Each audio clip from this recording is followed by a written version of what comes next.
Bruce Reimer fut la première victime de la théorie du genre. Longtemps, son tragique destin a été dissimulé. Il n'a que 22 mois quand il devient le cobaye du professeur John Money. Cette terrible expérience sert aujourd'hui encore de caution scientifique à la théorie du genre.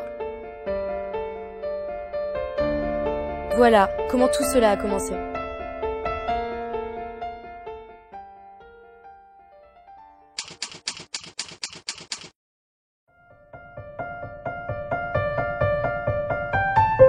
Janet Reimer est la mère de 2 petits garçons âgés de 9 mois. Bruce et Brian sont jumeaux. Dès leur plus jeune âge, ils éprouvent des difficultés pour uriner. Le médecin qui les suit diagnostique un phimosis et recommande de les opérer. L'opération est courante, c'est une simple circoncision.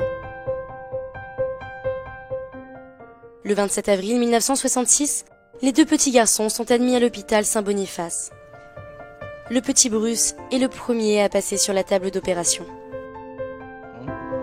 And then the doctor said there has been a slight accident. The penis has been burnt off from circumcision. Malheureusement, suite à un dysfonctionnement de la machine à cautériser, le chirurgien brûle irrémédiablement le pénis de l'enfant. And I could not comprehend what he was talking about because, you see, I thought they were going to use a knife. I didn't know there was electricity involved. I said, "Oh my God, what are we going to do now?"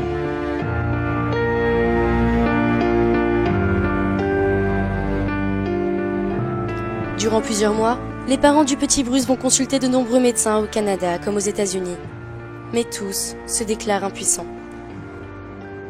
Alors que les parents de Bruce sont totalement désemparés et ne savent plus quoi faire, une émission de télévision va changer leur vie et celle de leurs enfants. Un dimanche soir de février 1967, alors que Janet et son mari sont devant leur télé, ils voient apparaître le professeur John Money sur l'écran. Dr. Money, it's still a pretty drastic procedure, isn't it? Well, it's a drastic procedure by your standards and mine. And I thought, here's our answer, here's our salvation, here's our hope. Les parents de Bruce décidèrent immédiatement d'écrire au professeur Money.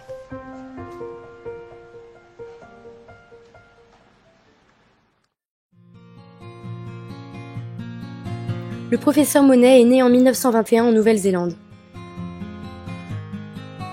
Il a été élevé dans un milieu exclusivement féminin, où les diatribes anti-hommes étaient si fréquentes qu'il avait fini par se demander « Le monde ne serait-il pas un meilleur endroit pour les femmes, si non seulement les animaux des fermes, mais aussi les humains mâles étaient castrés à la naissance ?»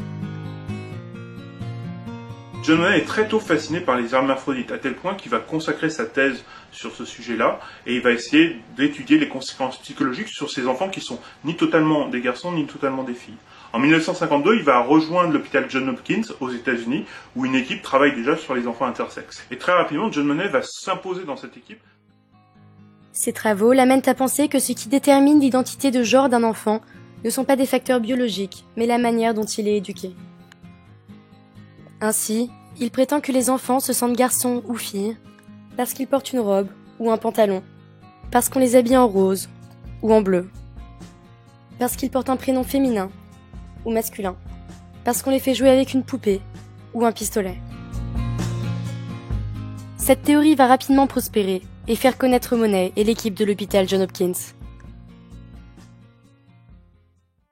Pourtant, dès 1959, des recherches conduites vont démontrer le rôle majeur que jouent les hormones dans la différenciation des sexes. Milton Diamond va publier dès 1960 une série d'articles basés sur ces découvertes contestant les conclusions de John Money. Alors que sa théorie commence à être sérieusement remise en cause, John Money reçoit une lettre qui peut tout changer. C'est la lettre de Madame Reimer.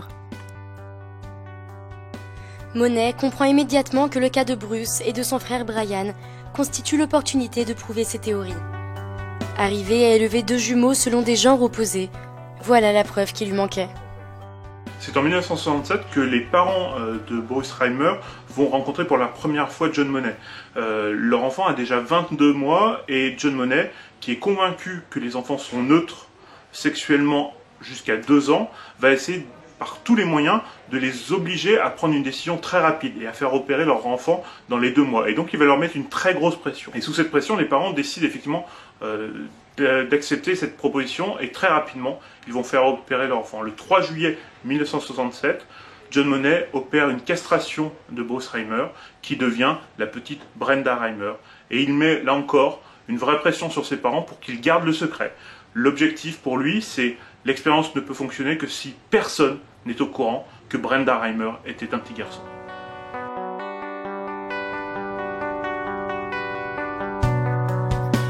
De retour chez eux, les parents Reimer suivent à la lettre les recommandations du professeur Monet. Ils habillent leur nouvelle petite fille en robe, remplacent ses jeux par des poupées, et tentent par tous les moyens de conforter Brenda dans son identité féminine. Malgré ses efforts et le temps qui passe, les difficultés apparaissent rapidement. Son frère, Brian, se rappelle.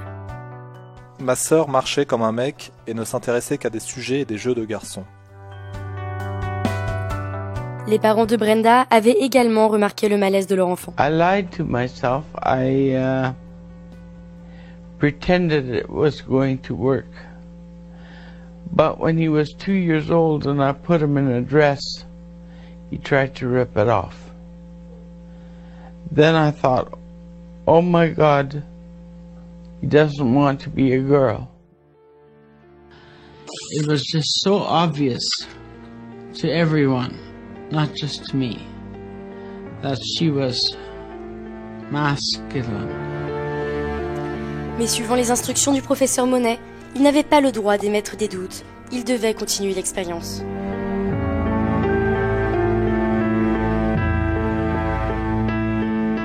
Dès son inscription à l'école, Brenda rencontra de nombreuses difficultés d'adaptation. Elle n'a jamais réussi à s'intégrer. Sujette à des accès de violence, elle ne se fait aucun ami et ses résultats scolaires sont très inquiétants.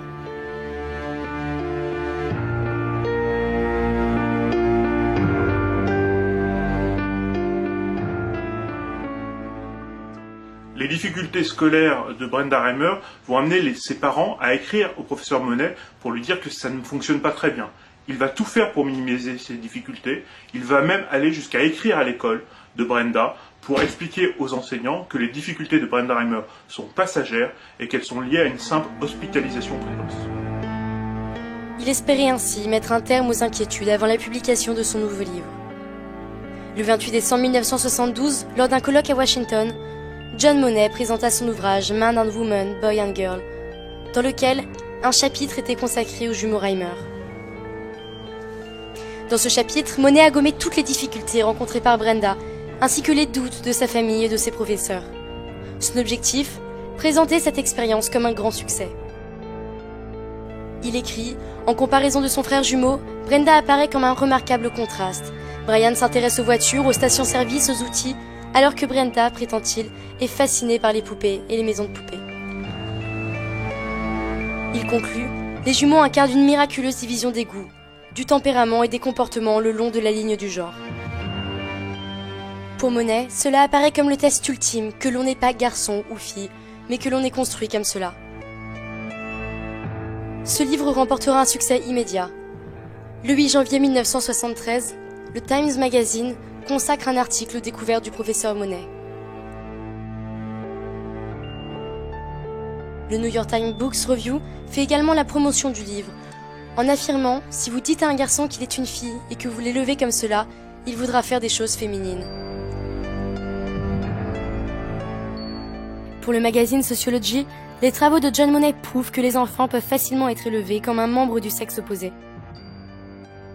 John Monet réussit son coup, ses travaux sont rapidement popularisés, et dès 1972, Anne Oakley, qui est une sociologue britannique, va reprendre l'expérience de John Monet comme une réussite, expliquer que c'est une réussite et qu'elle prouve qu'on peut élever un enfant indifféremment, comme un garçon ou comme une fille, que ce n'est pas traumatisant. À partir de cette expérience-là, elle va la généraliser à la sociologie et se dire que puisque ce n'est pas la biologie qui fait d'un enfant un garçon ou une fille, ce sont des normes sociales, et que ces normes sociales, il est totalement légitime de les déconstruire, de les démonter, et ça va être tout le travail de la théorie du genre.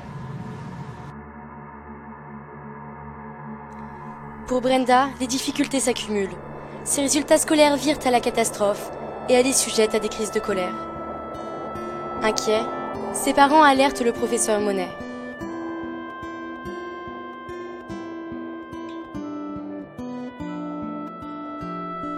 Afin de forcer Brenda à accepter qu'elle est différente de son frère et qu'elle est une fille, il va, lors d'une séance de thérapie, forcer les deux jumeaux à se déshabiller et à mimer des actes sexuels.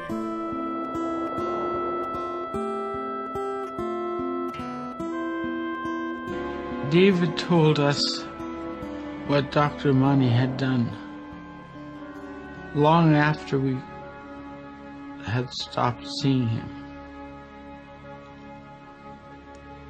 And we were horrified. We thought, how could this happen to children? Cela ne fait qu'aggraver la situation. Brenda est de plus en plus mal dans sa peau. Elle menace ses parents de se suicider s'ils l'obligent à revoir le professeur Monet et à poursuivre son traitement. Elle n'a alors que 14 ans. Face à cette détresse persistante, le 14 mars 1980, son père lui révèle qu'en réalité elle est née garçon. Aussitôt, Brenda décide de mettre fin à son traitement. Elle demande aussi à changer de prénom. Désormais, elle s'appellera David. I said, okay, are you sure? Because there's no going back after. And he said, yes, he said, yes, I'm sure that is what I want to do. L'expérience de Monet vient de tourner au fiasco. Le 2 juillet 1981, à 16 ans, David Reimer reprend le chemin de l'hôpital. Les chirurgiens vont lui reconstruire un pénis très rudimentaire. 5 ans plus tard, en 1986, les médecins pratiquent sur lui une phalloplastie complète, lui permettant de retrouver en partie l'usage de son sexe. Pendant ce temps, John Monet va tout faire pour éviter que l'échec de son expérience soit révélé. En 1979, une équipe de la BBC va s'intéresser au cas des jumeaux Reimer. Le professeur Monet va se montrer très coopératif, jusqu'au moment où il apprend que les journalistes sont allés interroger les médecins et le psychanalyste qui suit Brenda et Bruce. De peur que son secret soit éventé, il mit fin à l'entretien et appela immédiatement les parents Reimer pour leur interdire de parler aux journalistes. En 1987, Monet reçoit un prix pour ses travaux. Lorsqu'il reçoit sa récompense, dans son discours de remerciement, le professeur Monet va continuer à prétendre que son expérience est un formidable succès. En France, la majorité des manuels qui sont utilisés par les étudiants en études de genre continuent à prétendre que l'expérience de Monet est un succès. Ce livre d'Elsa Dorlin, qui est très largement utilisé par les étudiants français, fait ainsi totalement l'impasse sur le tragique accident de David Reimer et va continuer à dire que l'expérience de John Monet est à la base de la théorie du genre. Et pourtant, en 1994, le professeur Milton Diamond, après avoir rencontré David Reimer, publie un article pour faire connaître la vérité. So anyway, with that as a background, the child was supposed to grow up to be a healthy woman, heterosexual, and happy. Unfortunately, that's not what actually happened.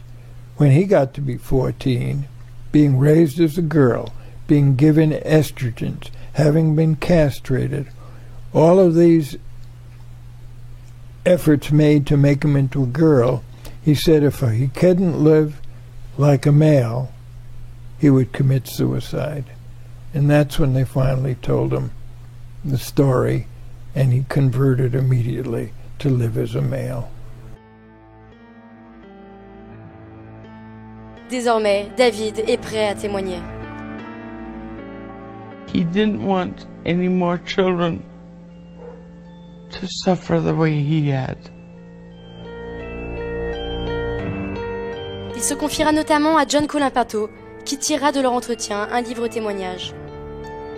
Malheureusement, le traumatisme de cette expérience est insurmontable pour la famille Reimer.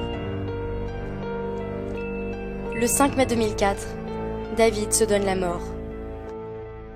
I knew why the police were coming to the door, and I started screaming, "No, no, no!" My husband came. They told us to sit down. They said they had some bad news. And I knew David was dead.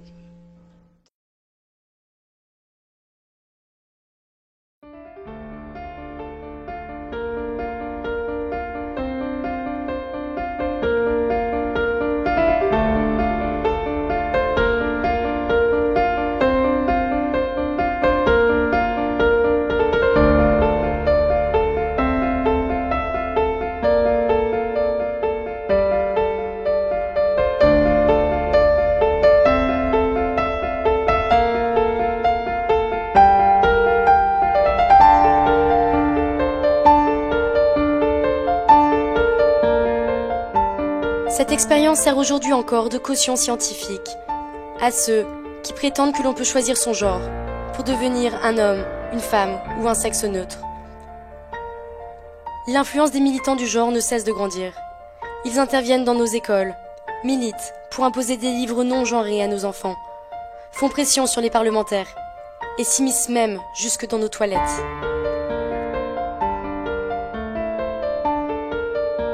Tout cela au nom d'une théorie qui a brisé la vie de David Reimer et de sa famille.